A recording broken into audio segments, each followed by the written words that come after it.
Yung sa Myeongdong. Thank you. Thank you po. Honest Food Review Sponsored Edition Part 1. Myeongdong Korean Gastropub. Thank you Myeongdong for sponsoring this video. And ito yung menu nila if gusto nyo rin umorder. Ito yung bento box beef enoki nila. So lalagay ko na lang sa screen kung magkano yung pinaka bento box na to. So sa isang set niya meron siyang rice, kimchi, beef enoki, fish cake, and potato marble. And then ito naman yung solo shabu-shabu set ng Myeongdong. So ayan lahat yung nandun sa solo shabu-shabu set. So marami siyang laman. And then binigyan rin tayo nila ng solo kimchi. So pag umorder ka yata talaga sa kanila, for takeout meron nun. Then yung pinaka base soup natin is spicy ramyeon.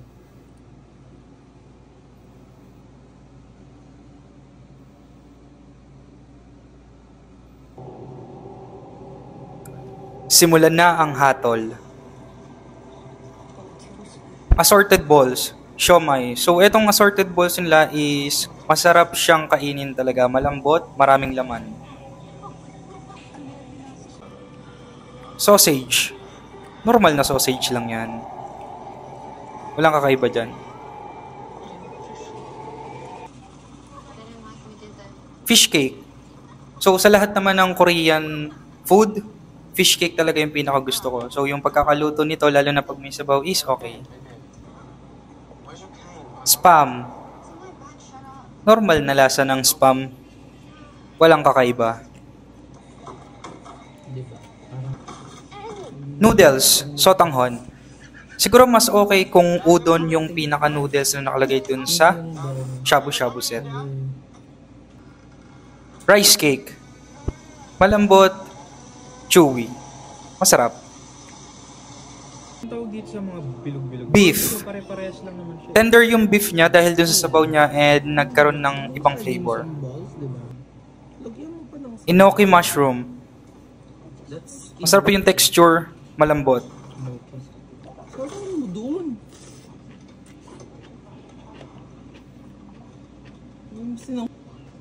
Spicy ramyeon.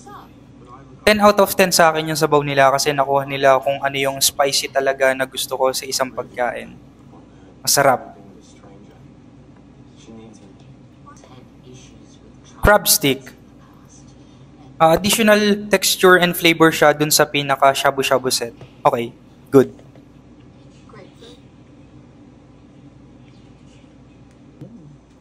Next natin is the bento box beef enoki.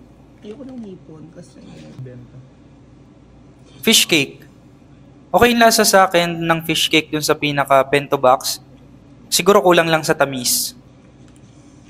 Potato marble. Para sa akin yung potato marble is wala siyang lasa. Siguro konting saute pa and flavor dun sa pinaka pan. Beef enoki. Para sa akin okay yung flavor niya and masarap siyang nguyain sa bibig. Sakto yung lasa. Kimchi. Kimchi, gusto ko yung kimchi nila. 10 out of 10 sa akin kasi maanghang siya and chewy pa yung gulay. Triple thumbs up, 9 out of 10.